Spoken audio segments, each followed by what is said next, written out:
Hello friends and welcome back. I think we're shadow banned. Some of you guys have confirmed that we're shadow banned. You guys missed several of my videos and for that I'm sorry. There's really nothing that I can do. Welcome, I'm so glad that you're here. Please freaking subscribe. Please, for the love of all that's good and holy, subscribe because I'm not quite sure how much longer my channel is actually going to be able to be searched. And that's the real tea of it all. Turn your notifications on, do all of the things. I tell story times over here. I do lifestyle things. We do makeup over here. Now, without any further ado, let's go ahead and get into today's story time.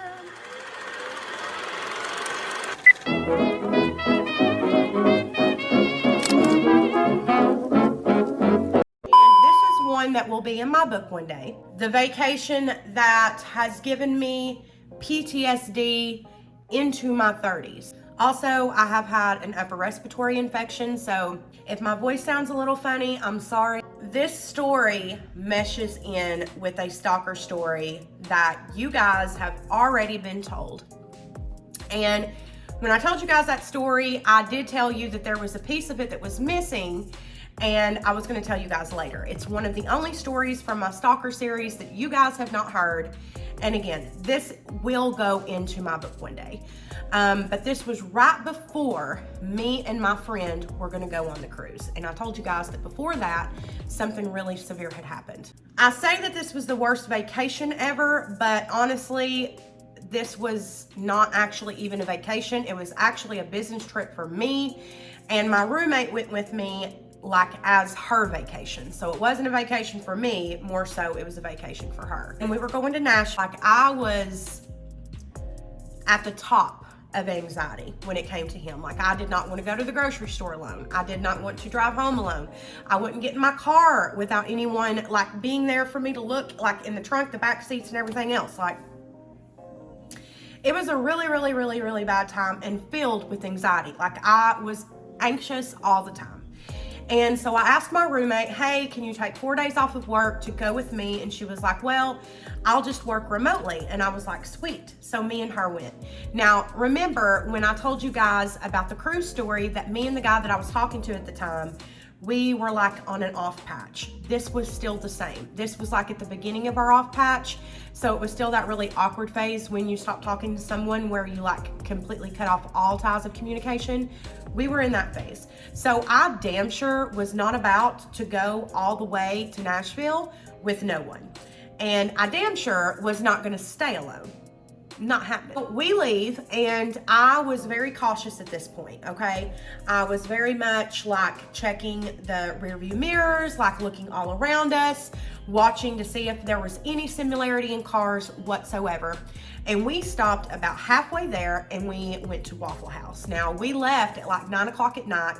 So this was probably around 11:30 or midnight. And we stopped at a Waffle House off the exit. We eat at Waffle House, and when we're walking out of Waffle House, I see a vehicle that looked like Waldo's, which if you are from here, Waldo was my longtime, decade-long stalker, okay?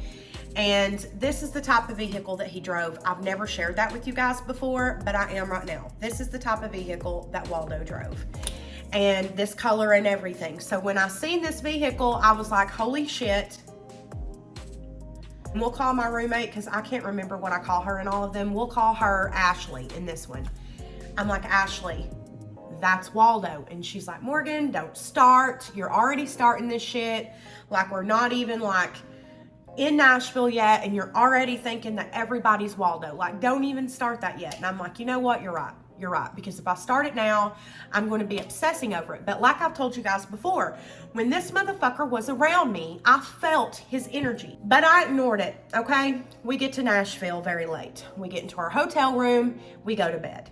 4 o'clock in the morning on the dot, I'll never forget this until the day I die, there is a bang at the hotel room door like you would not believe. Now, preface, there is going to be another story time that I will tell you guys eventually about a time that me and one of my best friends, I took her to go see a boyfriend in North Carolina and we had the police bang on our door at like 3 o'clock in the morning. This was literally 2-3 months before this incident. So when the door is being banged on like that. I think it's the police. We get up out of bed, we go and look out the peephole, and there is no one out at the peephole. Now, when the police banged on our door in North Carolina, which you're gonna have to stay tuned for that story time, you could see, like, there was like 6 cops in the hallway, okay? This was not that scenario, okay? There was nobody in the hallway, and this was an indoor hotel. So it wasn't like the doors were accessible from the outside. Those really fucking sketched me out, but it wasn't that vibe at all. This was very much like you had to come inside, you had to have card access, all the things. But in this hotel, which I immediately, like upon us getting there, I remember being like, I don't like that you can get on the elevator without a card. So when I look out the peephole and I don't see anyone, I immediately look over at Ashley and I said, it's Waldo. She looks at me and she says, you think so? Now, if you've heard stories of Ashley, then you know if she agrees with me or even says anything like that, that's when I start to freak out, because typically she would be the one to be like, oh no, you're overreacting, don't start, blah, blah, blah. But no, this time she's like, you think so? I'm like, oh fuck. Oh man. Okay, so this is the moment. So the first thing I do, I tell her, stay at the door, make sure it stays locked. Do not unlock the door no matter what I don't care what they say at the door. I call the front desk and I let them know the situation. Now, everywhere we had stayed up to this point had been super understanding about the situation. Because like I've told you guys before, I always would carry, and still do to this day, carry every single piece of information that I have, from courts, from police documents, from old jobs to witness statements, everything that has to do with Waldo and Wanda. Wanda was Waldo's girlfriend, and they were like, well, we need you to come down to the front desk, like we can't do anything. And I'm like, you don't understand. Someone just banged on our door like they were going to beat it down. We look out the peephole, maybe 4 seconds later, there's no one out there. All of a sudden, while I'm on the phone with the front desk, there is another bang, bang, bang at the front door. I'm on the phone with the front desk, Ashley's standing at the door. I look at Ashley and I'm looking at probably the most horrified human being I've ever made eye-to-eye contact with in my life. I don't think I've ever looked at anyone that terrified. I look at her, she looks at me, and I whisper and say, look out the peephole. And I tell the person from the front desk, I'm like, someone's banging at the door. And she said, we just heard that. She said, security's on the way up. And I'm like, thank God. The bang gets bigger, like it looks like the door is gonna pop off the hinges. Ashley looks out the peephole and she says, it's Waldo and there's another man with him. This had never happened before. All of a sudden, there is another big bang, and it is not a bang by a hand, we know that it's a bang from an object. We know that they're using something to make this bang. That's the only way that there would be able to be a bang, make this type of noise. The door busts open, and Waldo and whoever this guy is gets in our room, grabs the guy that's with Waldo, grabs Ashley on Waldo's command. Waldo tells him, grab her, and Waldo is coming at me. Remember, up to this point, Waldo had always acted as if what he was doing was something that I wanted, right? It wasn't until, like, even after this point, like, he always acted like, you know, oh, well, she knows who I am. I'm her boyfriend. Like, she knows me. Yeah, we're together. Like, that was very much his vibe. This was not like that. The night that he busted in this hotel room in Nashville, it was not like that at all. It was very much like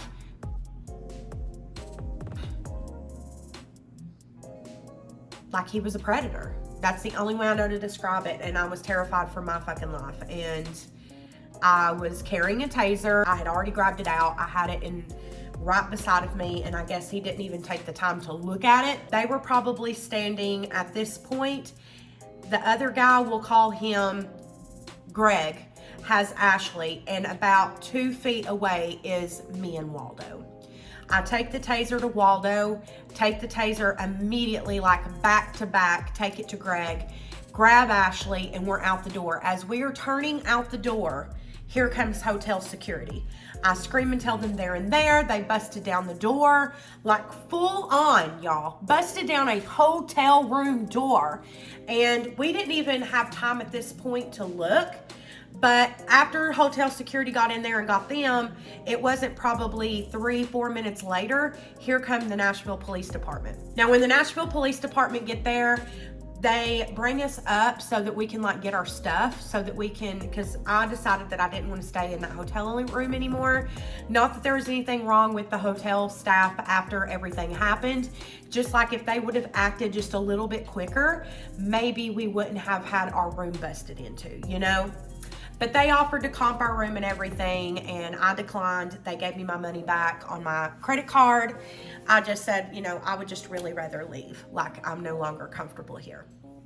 And this is how things a lot of times would happen, but let me not skip ahead.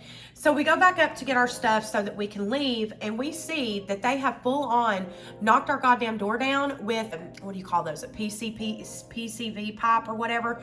I'll put a picture on the screen. It's like a big white pipe that you get at like the hardware store. They had filled the inside with concrete, so it was like super, super strong, I guess.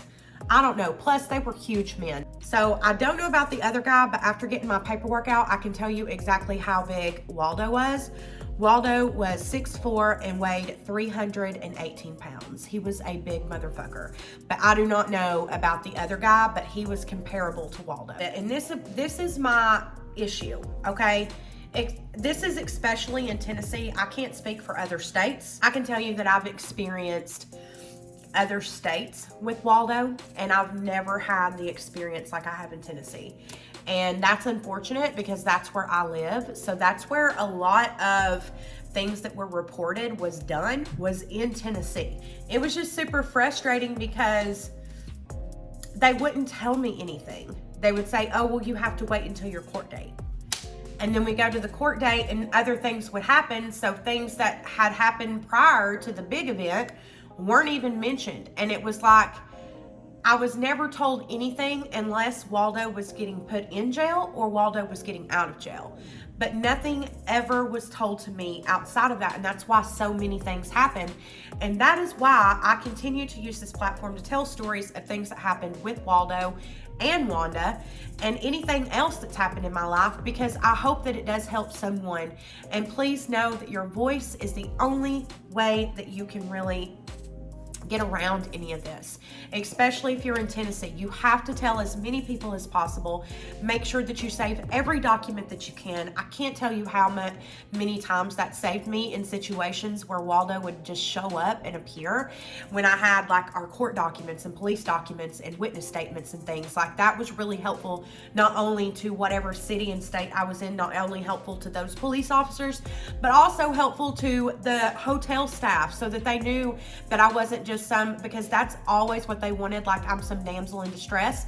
Like, no, bitch, this is a serious situation and this motherfucker is off the rails. And that's the thing, like, this is something that needs to be worked on. Like, no, not every single man or woman is dangerous. That is something that also needs to be said. Not every single person who is accused of something is guilty. That is true. But for those that are guilty, there needs to be something more in place to protect those who are literally terrified day in and day out, don't want to do anything. I've been there. I know how that feels, and I know it fucking sucks. And if you need someone to talk to, I'm always here. There's an email below if you need to talk to someone. I will literally give you my personal phone number and I will talk to you anytime you want. That is about the time that my stalker busted into our hotel room, and I do believe that had he had the chance that he would have done that night what he would inevitably do months later, which if you guys do not know, my stalker situation ended in sexual assault. If you haven't seen that video, it's on my channel. But yeah, I love you guys. Please be safe. Please be sure before you leave that you do subscribe to the channel, and also down in the description box are links to all my social media, such as TikTok. I'm extremely active on TikTok. It's at morganbeauty.yt, and I would love, love, love for you to come and follow me over there. I do tell miniature story times that aren't particularly long enough for YouTube. So if you do really like a story time, I would go follow me over there for sure. I do thank you so much for hanging out with me tonight, and I've missed you all so much. And until the very next time, bye. to breathe through my nose. I've got to breathe through my nose. Yeah. That is going to bother the fuck out of me.